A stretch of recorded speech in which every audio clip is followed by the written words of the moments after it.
Ok, salut chers abonnés. Très bonne reprise pour ce lundi 5 mai et nous vous souhaitons très bon début de semaine. Alors aujourd'hui nous allons voir deux verbes qui sont des verbes transitifs mais en même temps des verbes qui font partie du premier groupe. Donc le verbe envoyer et le verbe apporter. Il y a une nuance entre le verbe envoyer et le verbe apporter.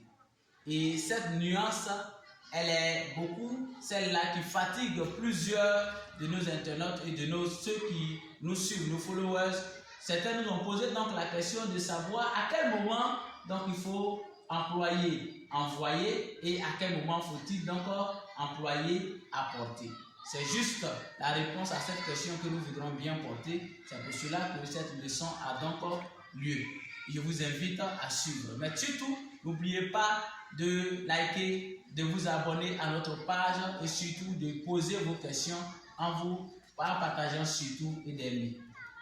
Alors ici, envoyer, comme vous le constatez avec moi, on utilise envoyer lorsque on envoie quelque chose où on ne peut plus se déplacer.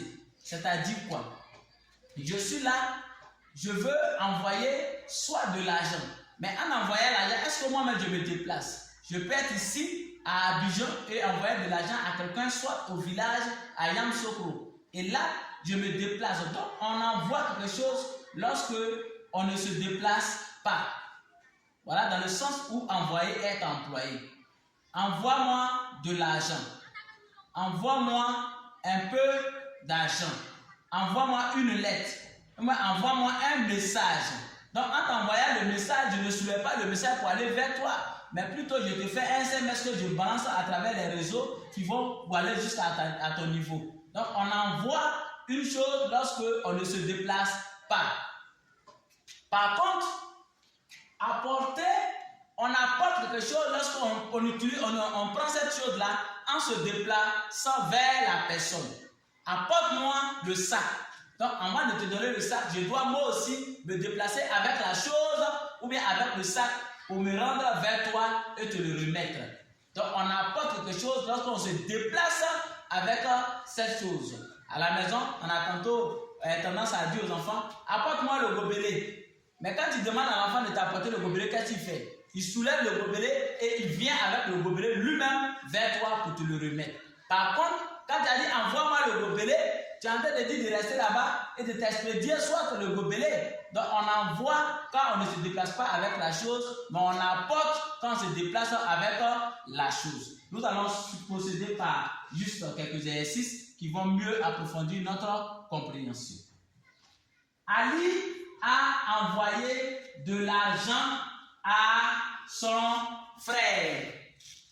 Ali a envoyé de l'argent à son frère.